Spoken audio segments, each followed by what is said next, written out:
Queremos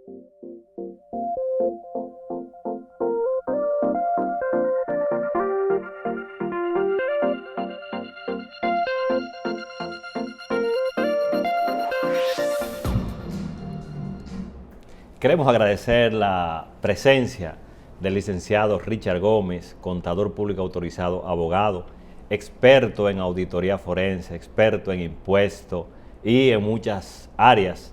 El profesor Richard se ha especializado, además de ser un catedrático universitario. Profesor, muchísimas gracias por estar con nosotros en Portafolio Económico. Muchas gracias, presidente Basilio, por extendernos esta invitación y a la teleaudiencia para compartir en otra entrega más en Portafolio Económico. Muchas gracias, muchas gracias. Profesor, hay muchos temas de interés que nos gustaría conversarlo y me gustaría empezar hablando de auditoría forense. Vimos en el pasado muy reciente procesos que el Ministerio Público ha llevado, han estado en justicia. Vemos ahora estos casos que se están dilucidando y había siempre las excusas de que los casos se caían porque estaban mal instrumentados y me gustaría saber, desde el punto de vista del profesional de la auditoría forense, pudiera hacerse un proceso mucho más fortalecido, porque no veo en estos procesos, no veo como la presencia de profesionales en el área de auditoría forense, por lo menos visiblemente, no lucen estar en el ambiente.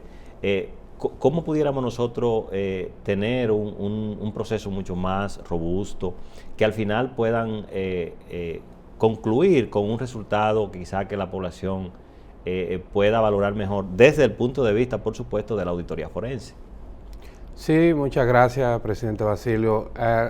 Hay una realidad social, y es que realmente la sociedad está demandando profesionales con las debidas competencias, sobre todo en materia de auditoría forense.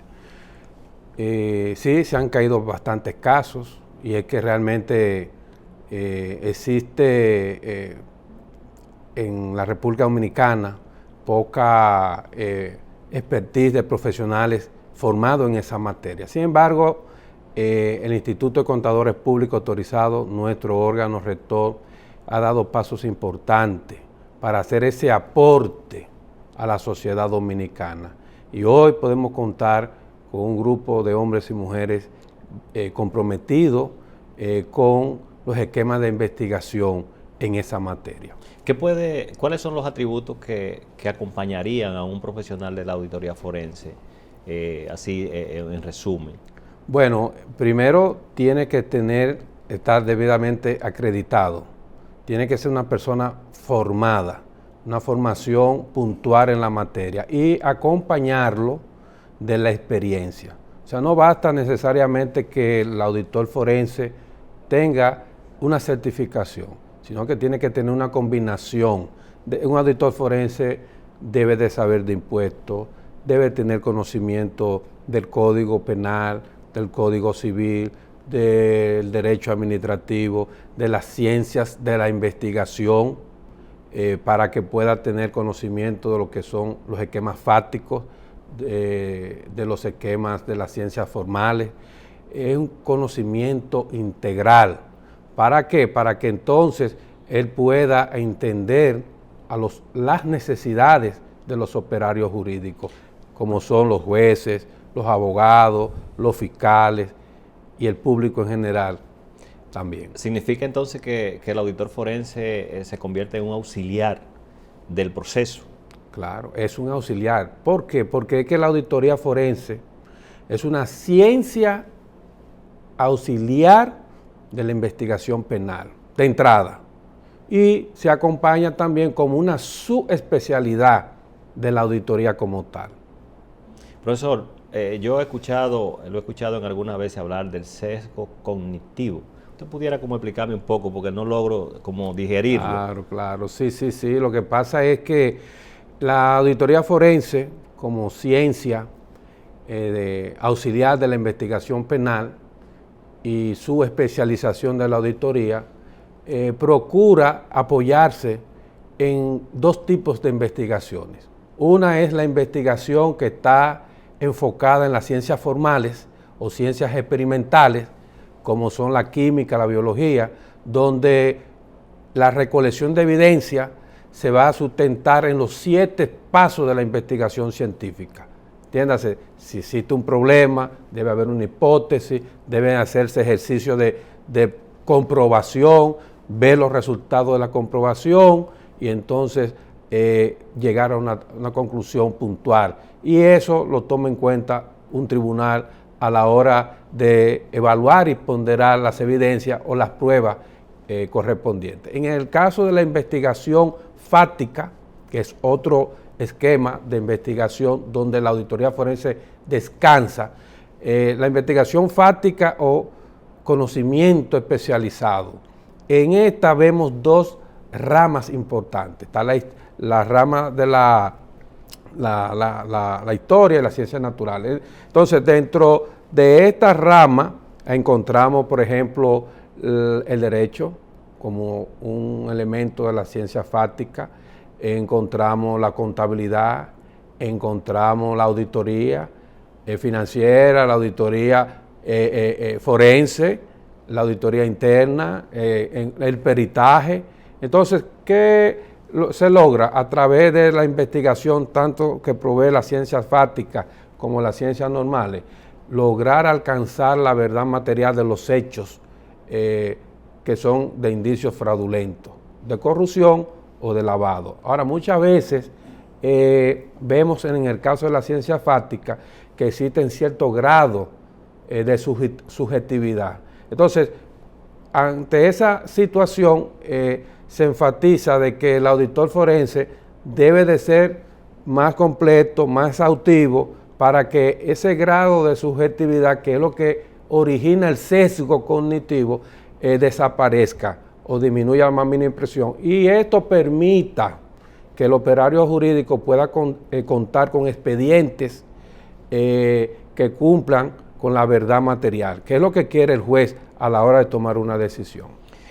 Viendo diríamos el desempeño o el desarrollo que se ha ido dando en el tiempo con respecto al Ministerio Público, solicitar el auxilio de profesionales, sobre todo al órgano rector, al Instituto de Contadores, eso significa que tanto el Ministerio Público como los jueces, los abogados, han entendido la importancia que tiene este profesional de la auditoría forense para poder ayudar a concluir de buena forma los procesos. Claro que sí, es que nosotros estamos preparados para buscar evidencias con valor probatorio. Y esas evidencias con valor probatorio, al final, cuando el juez la pondera, terminan constituyéndose en pruebas con valor probatorio. Entonces, las pruebas es el elemento que hace que una persona, el juez tome una decisión de manera puntual, aunque las normativas, las normas sustantivas contemplan de que los jueces pueden tomar decisiones en base a la máxima de la experiencia, pero también dice, en función también, pueden tomar la decisión de un caso por los elementos científicos, y ahí entran las ciencias fácticas y las ciencias experimentales. Entonces, es importante que nosotros, y ellos lo ven como una necesidad, proveer eso, porque es con la prueba. Se requieren pruebas y se requieren evidencias, y nosotros estamos formados para proporcionar eso. Profesor, normalmente los jueces, los abogados y los mismos representantes del Ministerio Público no son contadores. ¿Cómo enfoca el auditor forense su informe para que sus conclusiones sean entendibles para estas áreas que su fuerte no es la contaduría? Claro, los operarios jurídicos, presidente, requieren de dictamen. Hay 2 tipos de informes en materia de auditoría forense que es importante precisarle a la teleaudiencia. Uno es el informe especial forense, que ese es el que se produce cuando la auditoría forense es preventiva. Las empresas que practican auditoría forense preventiva, sus resultados se expresan en un informe. Ahora, cuando ese informe entra en una fase de judicialización, pues evidentemente termina siendo o teniendo otro nombre y eso se le llama dictamen. Entonces el dictamen tiene un cuerpo. Muchas veces las normas sustantivas establecen el contenido del cuerpo. Entonces nosotros como forenses proveemos al operario jurídico una descripción de los hechos fácticos y eso es lo que ellos necesitan de nosotros, descripción de los hechos fácticos sin caer en temas que son de competencia de los jueces, como decir o determinar, por ejemplo, en este caso, si es inocente, si fue intencional, si no fue intencional el hecho. Eso son competencias de ellos. La competencia nuestra es la parte objetiva, describir el hecho fáctico. Y cuando le describimos el hecho fáctico, entonces ellos, pues evidentemente, asimilan el producto con más facilidad. Porque si lo enfocamos como era la práctica antes, hablando o enunciándolo bajo un criterio de contador, pues evidentemente no aportamos. Y ellos, como no son contadores, no son financieros, pierden la esencia. Mis amigos, hablamos con el licenciado Richard Gómez, contador público autorizado, abogado, experto en auditoría forense, en impuestos y además un profesor distinguido de nuestras hartas casas de estudio. Hablamos de auditoría forense, así que nos vamos a un corte y regresamos con esta entrevista de interés.